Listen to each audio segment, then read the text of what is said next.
ওয়াক্ত সালাত আদায় করে, রমজান মাসে সিয়াম পালন করে, আপনার বৃহস্পতিবার সোমবার সিয়াম থাকে, এরপরেও দেখবেন জেনার সাথে সম্পৃক্ত।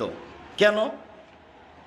ঈমান কম, সালাত আদায় করে ঠিকই, কিন্তু আর ঈমান কোনো কাজ করে না, যার কারণে এইটা হয়ে থাকে।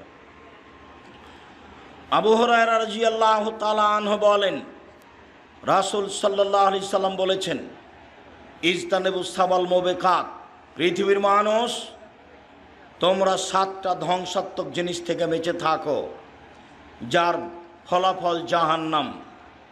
1, আশিরকু বিল্লাহ, আল্লাহর সাথে শিরক করা, দেখেন সিরিয়ালে 1 নম্বরে আছে। 2, অসেহর, জাদু করা, জাদু কিন্তু শিরক, জাদু করাও শিরক, জাদু দেখাও শিরক, ওটা হলো ভেলকি। 3